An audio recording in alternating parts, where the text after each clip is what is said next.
And so I would like to call on Francis Farrell to do his speech number 1 entitled Francis Farrell, The Road to Rhyme. Francis Farrell.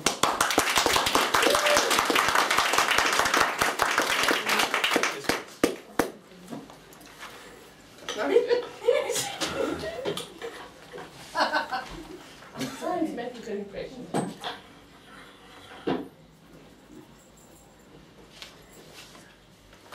Thank you, Madam Toastmaster, Madam President, fellow Toastmasters, and welcome guests. Tonight, I am going to tell you about the road to rhyme for me. I am 47 years old, my name is Francis Farrell, and I am a poet. I am passionate about writing and performing my poetry, and it is my wish that my readers and my audience are as passionate and enjoy the experience as much as I do. Now, I've called this speech The Road to Rhyme because as passionate as I am about poetry now, it wasn't always that way. Way back when I was 15 years old, I was at school, I was studying English literature, we got to the mock exam, I passed. In fact, I was the only one in my class who did pass, and I was rather smug about it. After that, we had 2 terms left before the final exam. During those 2 terms, we studied poetry, and without fail, every single class, after about 5 to 7 minutes, I fell asleep.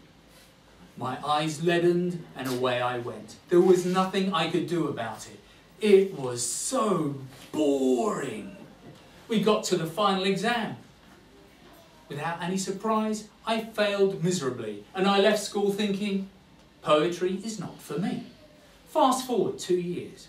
I find I have a pen in my hand and I'm writing a poem. I don't know where that came from. It may have had something to do with the girl that I was seeing at the time. I wrote it for her. And she seemed to like it and she gave me lots of kisses. It didn't happen very often, the poetry, not the kissing. But I would write birthdays, celebrations, special occasions.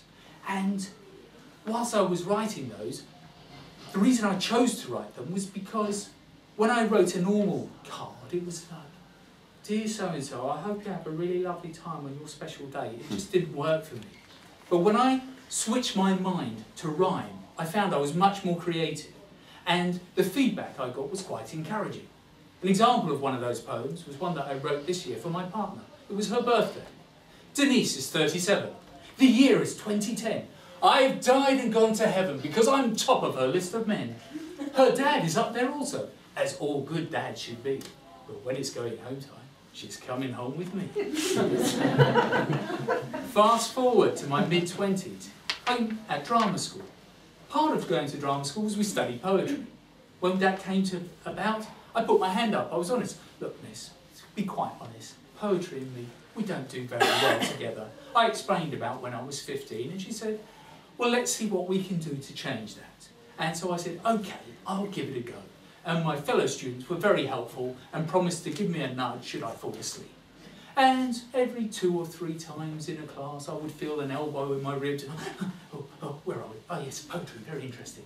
And slowly but surely, I began to get a feeling for it. I began to understand what it was all about.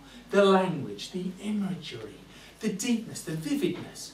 And then, eventually, I got through a whole poem without falling asleep. Sometimes, not all the time. I even started writing poems for myself. Poems that interested me about different subjects. Most of them ended up in the bin, but there's 1 or 2 that I do have fond memories of and that I can look back on now and again. Then it kind of fizzled out as life went on.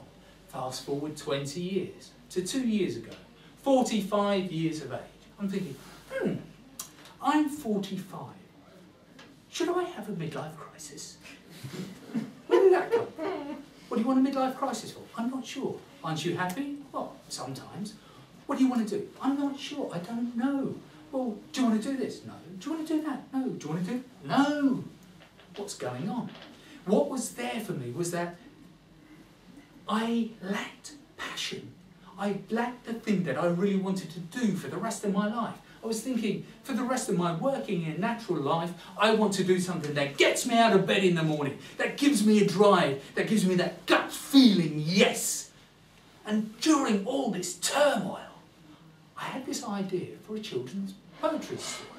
So I got myself a blank book, started writing it down, developing it, and then another idea for another poem came to me. I thought, oh, I'll write that down. And this developed and developed, and I thought, lovely, I've got a really nice pastime. And whilst I was doing this, I was still struggling to find what I wanted to do. Fast forward to earlier this year, I had a week's holiday. And for that week's holiday, my partner was away. So I decided to dedicate it to writing. I had never done that before, but I thought I'd give it a go. During that week, I wrote between 40 and 50 poems. And by the end of the week, I was like, that's it. This is what I want to do. This is what gets me out of bed in the morning. This is what drives me. I was so excited. And I decided to look for outlets, look for ways of developing this. So I started sharing with friends, and the feedback was encouraging. I thought, oh, I know what I'll do. I'll enter a little competition. And I won. And then I decided to do a blog. Things current that would be of interest now, but would fade away with time. Do you remember when Naomi Campbell was called to The Hague? Naomi Campbell in The Hague, looking cool, sounding vague. Nelson's party was a must. Shame about the diamond bust. And things like that. And then I thought to myself, well, what do I really want to do? I love performing as well. So what I want to do is I want to get out in front of the public and learn how to speak and develop and deliver it with confidence and not witter like he used to do. So I joined Toastmasters, which brings us up to the present day. So here I am on my road to rhyme.